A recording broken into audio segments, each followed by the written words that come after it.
Human beings absolutely follow through on who they believe they are. If you said to me, well, I'm really gonna work hard to stop smoking, but I've been a smoker my whole life and I am a smoker. I know your days are numbered. You're gonna be back smoking cigarettes again because we all act consistent with who we believe we are. I tell people the strongest force in the whole human personality is this need to stay consistent with how we define ourselves. If you define yourself as somebody who is really conservative, you're not gonna be crazy and act nuts unless you're really drunk or something, and then you can say it's the alcohol, when it's really just you finally getting permission to be yourself. The alcohol is your excuse.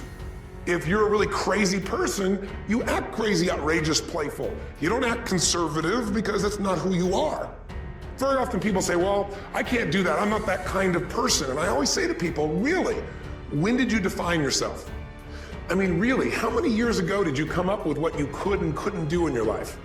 How many years ago? Most people, if they really look at how they're living their life today, it's based on a set of standards, a set of beliefs that they made choices about 10, 20, 30 or more years ago. I mean, very often we made decisions in our youth or very young about what to believe, about what we were capable of, about who we are as a person, and that becomes the glass ceiling, if you will, that controls us. There's a corny metaphor, but it's true. I remember one time I was with my family at the circus and there was a person there and they had this big giant elephant, and you look at this elephant and they take this little rope, put it around the elephant's neck, and they drive this stake into the ground. And I mean, you look at this and you know that elephant could rip down the entire tent with almost no effort, and yet the elephant doesn't struggle, doesn't try. Why? Because the elephant's conditioned. And they take that elephant and condition the elephant when it's a baby elephant. That's how they train him. When it's a little baby elephant and it doesn't have the power yet, they put a big rope around it and they drive this huge stake in the ground, and the elephant fights and fights and fights. And one day, finally, that elephant decides, I'm not capable of pulling this out. And once that becomes the definition of an identity of anyone, an elephant in this case, they don't even try anymore. It's just who I am, that's how it is, that's just the way it is in my life. I'd like to ask you to take a look at any place you've got a limitation and ask yourself, when did I decide to accept that limitation? And you may not even see it as a limitation, you might see it as just that's who I am. But so often in our lives, we've adapted to be a certain way so that we don't fail or so that people will like us or respect us, but it's not necessarily who we are. Joy comes when you're spontaneous. It's really hard to be truly happy when you're not being yourself. And most of us have no clue who we are. And so a big part of my work, if you've ever been to an event, you know, is to get people to do things spontaneously without thinking, because that's when the real you shows up. That's when the energy comes alive. And when you do that, when you start to connect to your true nature, suddenly there's energy available for you to set a higher standard for what you want in your life. That's what this is really all about. And when I talk about standards, when I talk about, shoulds versus musts, think about your own life. I know there have been areas in your life where some point in time you just shifted and you raised the standard and your life changed. Because whatever people have their identity attached to, they live. We live who we believe we are. That's just how it works. It's just kind of like, I'll give you an example. Look at your physical body. Your physical body today is an absolute reflection of only one thing, not your goals, not your desires, but your standards. The identity you have for yourself. If your standard is you're an athlete, then there's a certain amount of strength, a muscle tone, and energy that's available in your body on a regular basis because that's who you are. And so you do whatever's necessary to maintain that identity. Again, the strongest force in the human personality is this need to stay consistent with how we define ourselves. Because if you don't know who you are, you wouldn't know how to act. Once you lock in on that identity, your brain finds a way to keep you there. If you say, man, I'm overweight, I've always been overweight, I'm big boned, and that's the story you got, then you're gonna always find a way to get back there. That's your settling point. That's your identity. That's where things lock in. If you see somebody who's in really great shape, you ask them, do you work out? You know the answer. Yes, how often? And they'll tell you 3 times, 4 times, 5 times a week, whatever. In a seminar, I'll ask people, who here works out at least 5 days a week? And I'm stand up. And you look around that room and you know that they work out 5 times a week because you can see their body. You don't just get a result without some kind of action, without some form of ritual. Ritual meaning actions you do consistently. Now, do you think those people that are out there working out 5 days a week, do they have more time than you do? Or I have, or anybody else? Of course not. Is their life less busy? Of course not. It's just a must for them. They must work out that way, and they've made that turn and their life changed. So I'm not saying you have to work out 5 days a week. I'm just saying whatever you really want, wants don't get met consistently. Standards do. Whatever you identify, this is who I am. And so it's not so much about changing your identity as there's expanding it. Deciding that, instead of your goal is to lose 10 pounds, which is not compelling, what if your vision was to get back to my fighting weight? This year, this month, this next 90 days, I'm gonna transform my body. I'm gonna take on a new challenge. I'm gonna find some technique or strategy, there's a million of them, that can reframe myself where I want to feel younger, stronger, more vibrant than ever before. Here's my reasons. Because I want the energy to really make my life work. Because it's tough out there and I want to be stronger than I've ever been before. I want to go in front of the mirror and if I'm naked, not, want to laugh. I want to look there and take a good look and go, yeah, I'm proud of whatever I see there. Whatever it takes, something's gonna make you laugh, smile, something that's gonna tease yourself, but something's gonna move you to another level. If you identify yourself in a new way, and you own that every day, and that becomes the standard of how you live, you'll find the way to make that standard real. Money's the same way. Think about it, it doesn't matter what's happening, quote unquote, in the marketplace. People that make money find a way to make money no matter what, don't they? Most people's standard is to pay their bills. So that's what most people find a way to do, even when economic times get tough. Most people, if that's their absolute standard, they find a way. Some people's standard is pay their bills most of the time. And so most of the time they do. Some people's standard is not just to pay their bills, but to take care of their family and maybe even some of their friends. And they find a way. In fact, some people may be in a family where they don't have enough money, they barely have money to pay their bills. They work their guts out. And then somebody, their mother, their father, somebody else, their sister gets ill, and there's not enough money to take care of it. Nobody else has money in the family. They don't either, but they find a way to get that money to take care of their mother or father, don't they? And pay their bills. They never could do it before. Why? The situation made them raise their own standard. And not everybody does that. Somebody else in the family might have money and still not take care of their mother. It all comes down to the inner game, my friends. Changing your life is a change in the inner game. The outside world you can't control, but you have absolute control over this one if you learn the dynamics of what shapes you. And identity is one of those simple, clear, fundamental basics that if you start to shift it, everything else will shift in your life as well. Some people, by the way, have to have more than enough money to do what they want, when they want, where they want, with whomever they want, contribute the way they want. And if that's their must, they find a way. I know that sounds overly simplistic, but it's true. Somebody once said you could take all the money in the world out of the hands of everybody, out of all the wealthy people in the world who are really successful, give it to other people. It wouldn't take too long, those people would have it back in their hands. It's not because they're manipulative, it's because they have a standard. Some are manipulative, don't get me wrong, but they got a standard of what they're gonna find a way to make happen. I'm just simply saying to you, take those 3 magic words and live them. Raise your standard. And if you really wanna do it, then I'll tell you the most important secret. Have you ever done this?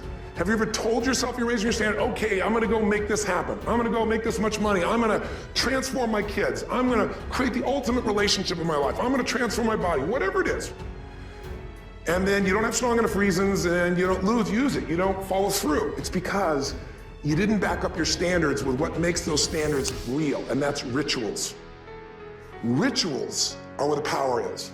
Whenever we do our Robbins results coaching, we say Robbins equals results, the way we get results with people, it's the same way if you listen to my Ultimate Edge program, or back in the old days, Personal Power, or if you went to one of my seminars. You know what I do is I take these huge challenges you got and we break them down into little bite-sized steps. Little things you do each day that after you do them, you get so much momentum that it's easy to succeed. You're not overwhelmed. You have these victory day after day after day on little things. If you went through Ultimate Edge, I'm sure you learned about the hour of power, or the 15 minutes to be able to be fulfilled, or 30 minutes to thrive, where you literally just condition your body and emotion with a couple little rituals. So it doesn't matter what's going on in your world, you feel that strength, and it's not fake, it's not some pump up, it's coming from inside you, and it works. Rituals define us. See, all the results in your life are coming from your rituals. They start with a standard and then have rituals that follow it up. Like, for example, if you are where you want to be physically, you have very different rituals than if you're not where you want to be physically. If you're overweight, you and I both know you got a different ritual than if you're physically fit. Completely different. You get up in the morning, what's the first thing you do if you're fit? Your shoes are there, you roll over, Doesn't matter how you feel, you put on your shoes, you lace them, you start walking, or whatever that ritual is. If you're overweight, you roll over and you have a very different ritual. You might roll over several times to turn the alarm clock off. You go in and get your mocha smocha, whatever, special coffee. You stop by at Starbucks, whatever the case may be. You have your nice sugar muffin. It's supposed to be really nice for you. Whatever you do, it's a different ritual. If you have a great, passionate relationship, you have very different rituals in how you come home than if you have a lousy relationship. You come home and the first thing you do is you're tweeting somebody, or you're emailing, or flipping on the news, or you don't even come home. What are the rituals? Whenever I study people that are successful, what I look for is what's the standard they hold themselves to? And then what are all those little rituals that add up? Because think about it. Success and failure are not giant events. They don't just show up. You don't just suddenly become successful or suddenly have this cataclysmic event that makes you fail. It may look that way, but failure comes from all the little things. It's failure to make the call. It's failure to check the books. It's failure to say, I'm sorry. It's failure to push yourself to do things physically that you don't want to do. And all those little failures day after day come together until one day some cataclysmic event happens and you blame that. That event happened because you missed all the little stuff. Do you agree with me? And success, by the way, is not some overnight event. It's all these little things. Success is having a vision. Success is making it compelling. Success is really seeing it and feeling it every day with strong enough reasons. Success is feeling the sense that I'm here to grow and I'm here to give something to the world more than just myself. Success is caring about other people. Success is calling and saying, I love you in the middle of the day for no damn reason. Or sending a note. That'll change your relationship. Have a ritual of something funny, playful, or a surprise you do. How many relationships are dead today because they have no surprise rituals anymore? You need to have some rituals, some cool things you do that nobody else does that gives you a better life than anybody else has. All the little stuff. That's where success comes from. In business, it comes from delivering more than anybody could imagine. All those little things add up. People go, wow, that's who I want to do business with. It's true in any area of your life. So if you look at somebody who's really successful and you think, wow, they're so amazing, they're such a genius, you got to dig underneath and you got to remember something. People are rewarded in public for what they've practiced for years in private. Myself and my business people say, how do you get up and speak? And you have no notes and you go for 3 days and nights and the room is like, everybody's wired. It's incredible. It's like a rock concert. How do you do that? How do you have that confidence? Well, and it's not confidence, it's experience now. But I did so much behind the scenes and I still do to make things right. How many people would know that since the time I was 17 years old, before I walk out on stage, still do to this day, wouldn't need to do it, but I still do it, I never walk out there without being in an absolute peak state of mind. There are days my back is hurting, my throat is hurting, or I may have had a challenge, or my father passed away, and I've still got to deliver for these people because my standard is give my all every time. Every event has to be better. Talk to anybody who's been to our events for 5, 10 years, some of our trainers, and I'll say, I don't know how he does it. He always finds a way to make it better. That's not an ego thing. That's a standard in me. I have to find the way. And my ritual, though, is I prepare, I think, I gather new information, I figure out how to put something across better. What do people need? I spend time with our customers. I see what's going on. And before I get on stage each time, I have this little ritual to put myself in a state of mind. And I did it starting like 17 years old. I started doing it. I'd say, I now command my subconscious mind.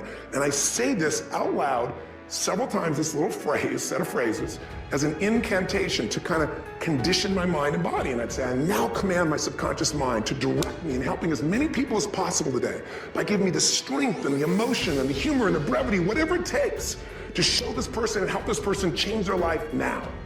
And I started that with a person when I worked with people one-on-one, and I would do that for 45 minutes driving in my Volkswagen to go serve and coach somebody for the first time.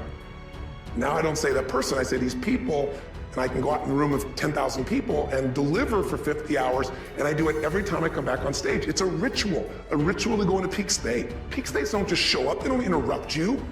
Great ideas don't interrupt you, you gotta pursue them. I talked to Michael Jordan, I'll never forget, at the peak of his career, and got to watch his final game. Saw him backstage and spent some time with him, and it was a pretty exciting time. He was the greatest basketball player I think that ever lived, and has ever lived. And I asked him, I said, what sets you apart, Michael? What is it? And is it God-given talent, ability, skill? What is it? And he said, Tony, he said, I can shoot you straight. It's not, me trying to act humble. He goes, I have a lot of talent, a lot of God-given talent, a lot of skill. I've worked really hard. But he said, really? It's my standards. He said, every day I demand more from myself than anybody else could humanly expect. I'm not competing with somebody else. I'm competing with what I'm capable of. Magic formula.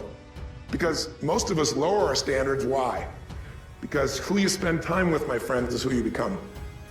One of the biggest reasons I started going to seminars when I was like 17 is I had nobody around me as a great role model. I could read about somebody, but being around people, being in that environment was very different. Finding a way to go to work with someone who lived that standard of life was very different.